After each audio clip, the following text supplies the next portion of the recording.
जय जय श्री राधे। मैं हूं इस बार बरसाना में ललिता जी के गांव सखीगिरी पर्वत पे। और सखीगिरी पर्वत की महिमा क्या है, 5000 वर्ष पुराना यहाँ पे पुष्कर मिलते हैं। एक पुष्कर हैं आपके राजस्थान में और दूसरे पुष्कर हैं यहाँ पे इस पर्वत पे। और इस पर्वत पे लीला क्या किया है भगवान कृष्ण ने 5000 वर्ष पहले, यहाँ के जो लोकल ब्रिजवासी है हम उनसे पता करेंगे और यहाँ की लीला के बारे में हम जानने की उनसे कोशिश करेंगे। जय जय राधे प्रभु जी। आपका नाम क्या है? जी मेरा नाम वेद आचार्य है, ललिता जी के पुरोहित हैं हम। अच्छा जी। तो यहाँ पे पुष्कर जी कैसे आए? पुष्कर जी जो है इस प्रकार स्थान हुआ है यहाँ पर कि इसी पर्वत पर भगवान का ललिता सखी का जो विवाह हुआ है, तो भगवान जब बारात लेकर के आए हैं तो आपको जैसे भक्तों को जानकारी होगी, विवाह जब हम करते हैं लड़के की बारात लेकर जाते हैं लड़की के पक्ष पर, लड़की के द्वार पर, तो वहाँ जो लड़की के पिता हैं और माता पिता दोनों के लिए जो वर है वो भगवान विष्णु स्वरूप होता है और जो लड़की है वो कन्या जो है लक्ष्मी स्वरूप होती है। तो जब कोई अतिथि आता है या मेहमान हमारे घर आते हैं, बारात लेकर के जाते हैं, तो दूल्हा जो हमारे घर आता है तो उसको अतिथि समझ के, भगवान समझ के हम उसके चरण धोए जाते हैं। एक रस्म होती है ये चरण धोने की। तो भगवान का जब यहाँ पहाड़ पर, इसको बिहावला स्थल कहा जाता है सखीगिरी पर्वत, तो यहाँ जब विवाह हो रहा था तो भगवान कहने लगे कि प्रभु यहाँ पर जो है जल की व्यवस्था कैसे होगी। अब ब्रह्मा जी इस पर्वत पर यहाँ पर छुप कर के देख रहे थे इस लीला को, जो भगवान का विवाह हो रहा था इस लीला को छुप कर देख रहे थे। तो साक्षात ठाकुर जी तो जानते हैं जो ब्रह्मा जी हमारे छुप के देख रहे हैं। बिल्कुल, भगवान की नज़र से कौन बच सकता है। बिल्कुल। तो भगवान ने कहा, भगवान कृष्ण कहने लगे कि ब्रह्मा जी छुप कर बैठने से काम नहीं चलेगा, आप यहाँ आकर इसमें जो है सहयोग करिए। तो यहाँ जब जो है भगवान ने ब्रह्मा जी को आदेश दिया इसमें सहयोग करिए, जल की व्यवस्था करिए, तो ब्रह्मा जी के कहने पर, भगवान के कहने पर जो है पुष्कर जी यहाँ पर आए। उन्होंने यहाँ स्थान ग्रहण किया पहाड़ के ऊपर। यहाँ बहुत कम ऐसे ब्रज में कुंड हैं, 1 या 2 ही हैं जो पहाड़ के ऊपर यहाँ स्थापित हैं। तो ये पुष्कर जी के आप यहाँ दर्शन कर रहे हो। तो आप सब देख सकते हैं ये पुष्कर जी का यहाँ पे आप लोग दर्शन कर रहे हैं। ये यहाँ पे पुष्कर जी है और यहीं पे ये पुष्कर जी का कुंड बना पड़ा है। तो आप सब देख सकते हैं ये जो है पुष्कर जी जो हैं यहाँ पर, इसमें प्राकृतिक जल जो है एकत्रित होता है। जैसे जब बारिश होती है तो बारिश का जल ही इसमें एकत्रित होता है और उस जल से ही भगवान के चरण धोए जाते हैं। यहाँ पुष्कर कुंड जो हैं इस प्रकार भगवान के, ब्रह्मा जी के आवाहन पर जो है उन्होंने यहाँ स्थान लिया है पहाड़ के ऊपर, और इसी जल में से भगवान के जो है चरण धोए जाते हैं। तो ये जो लीला है ये भगवान के विवाह के समय की लीला है। भगवान की लीला भी देखिए, यहाँ पे पहाड़ पे पुष्कर जी को स्थापित करवा दिए। ऐसे समतल जमीन पे नहीं, वो भी पहाड़ के ऊपर। भाई जो सत्य को असत्य कर दे या असत्य को सत्य कर दे, वो ठाकुर जी कर सकते हैं। ठाकुर जी उनके अलावा और किसी के, मनुष्य के तो बस की नहीं है कि किसी पत्ते को इधर से उधर हिला दे। ये भगवान कृष्ण की लीलाएं हैं कि जो अद्भुत लीलाएं आप देख रहे हो भैया। बालपन में जो है इतने बड़े बड़े राक्षस मार दिए। ये एक बच्चा जैसे छोटा सा होता है वो एक खिलौना ठीक से नहीं उठा पाता है और उन्होंने इतने बड़े बड़े राक्षस मार दिए। यहाँ पहाड़ पर कुंड ला दिया। तो ऐसी लीलाएं तो हमारे ठाकुर जी कर सकते हैं। वो नटखट है ना, तो नटखट स्वभाव है ठाकुर जी का, कब कौन सी लीला कहाँ छल कर दें कोई नहीं समझ सकता है। ने सारे तीर्थ को यहीं पे बुला लिया, अपने ब्रिज में ही बुला लिए सारे तीर्थ। इस ब्रजमंडल को सबसे अलग कहा जाता है। इस ब्रजमंडल में आपको सभी तीर्थ मिलेंगे। यहाँ पर जो विश्व में के सभी तीर्थ हैं वो सब यहाँ मौजूद हैं। यहाँ पे कहीं जाने की जरूरत नहीं, सारे तीर्थ यहीं पे मिल जाएंगे। और आगे की लीला जो है इस पर्वत से जुड़ी है, तो हम आगे की लीला के लिए हम चलते हैं। वहाँ की लीला क्या है इनसे हम फिर आगे का पता करेंगे। सखीगिरी पर्वत पे अनेकों भगवान कृष्ण ने लीला की यहाँ पे की है, और लीला क्या क्या यहाँ पे है हम आज इसी वीडियो के माध्यम से सारा लीला आप लोगों को हम दर्शन कराएंगे इनके माध्यम से। तो आगे चलते हैं और दर्शन करते हैं क्या क्या यहाँ की लीला है। आपको हम दिखाना चाहेंगे। आप हमारे देखिए, कैमरा मैन से कहूँगा ये इधर थोड़ा कैमरा घुमा के दिखाइए। यहाँ पे जो सामने जो पहाड़ जो दिख रहा है वो श्री जी का मंदिर है, जो हमारे लाडली जी का मंदिर है बरसाने का। और यहीं से वो उस मंदिर से ये जुड़ा हुआ है, रहस्य यहाँ की लीला है। तो इनसे हम पता करेंगे क्या लीला है यहाँ से जुड़ा हुआ है। राधे राधे जी। राधे राधे जी। तो यहाँ की लीला क्या जुड़ा हुआ है, जरा आप भक्तों के आप बताएं।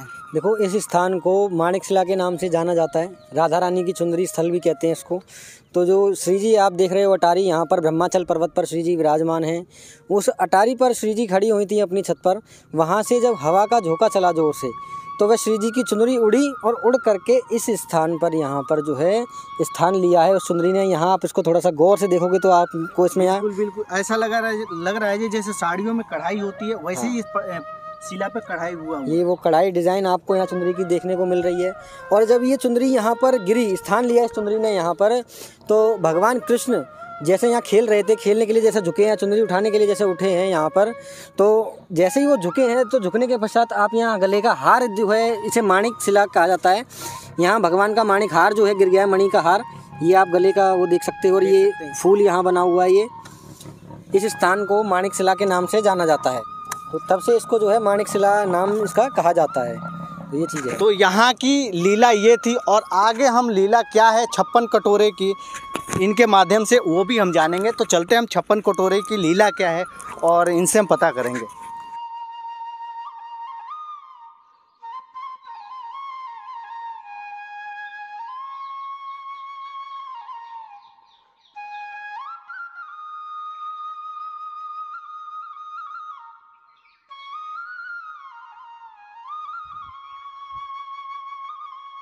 तो हम आ चुके हैं 56 कटोरे के पास। आप देख सकते हैं यहाँ पे कटोरे के निशान बना पड़ा हुआ है, देख रहे हैं आप लोग। देखिए यहाँ पे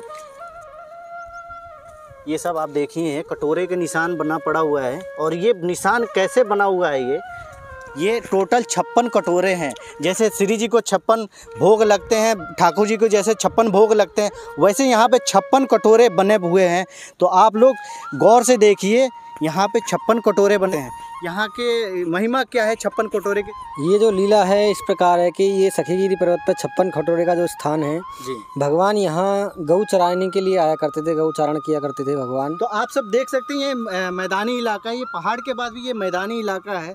तो यहाँ पे ठाकुर जी आया करते थे गौ। तो यहाँ जो है ये 56 कटोरे में ठाकुर जी जब यहाँ बैठे हैं गौ चारण कर रही हैं, तो श्री जी कहने लगी जो है ठाकुर जी से कि श्याम सुंदर मुझे भूख लगी है, कुछ भोजन का उपाय करो। अब तो ग्वाल वाल जो साथ में भोजन लाते थे वो तो अपना कर लिया उन्होंने, लेकिन श्री जी को यहाँ लीला जो है करनी थी और एक मनुष्य को सीख देनी थी। तो ठाकुर जी कहने लगे कि यहाँ मैं गौ चराने के लिए आया हूँ, मैं धार काट लेता हूँ। ब्रज में जो है गाय में से दूध जो निकालते हैं उसको कहते हैं धार काट देता हूँ। तो यहाँ मैं धार काट देता हूँ, धार काट के जो है आप दूध को ग्रहण कर लेना। तो तब जो है श्री जी ने यहाँ 56 कटोरों में अलग अलग जो है दूध को ग्रहण किया है। अब इसमें जो शिक्षा दी है श्री जी ने, 56 कटोरों में अलग अलग जो दूध ग्रहण किया है। जैसे देखिए घरों में ज़्यादातर हमें देखने को मिलता है कि जैसे एक गिलास में बच्चे को दूध दे दिया हमने, बच्चे ने ग्रहण कर लिया। अब थोड़ा सा दूध कई बार जग में या अन्य पात्र में बच जाता है तो हम उसको कहते हैं बेटा इसको और पी लो, तो उसी झूठे गिलास में हम डाल देते हैं। तो श्री जी हमें शिक्षा दे रही हैं, सीख दे रही हैं कि जो दूध जो है वो एक रत्न होता है, रत्न की श्रेणियों में दूध आता है। और रत्न का ये नियम है कि उसको कभी भी झूठे या अपवित्र बर्तन में नहीं डाला जाता। उसको डालने से हमारी जो बुद्धि का विकास है वो रुक जाता है।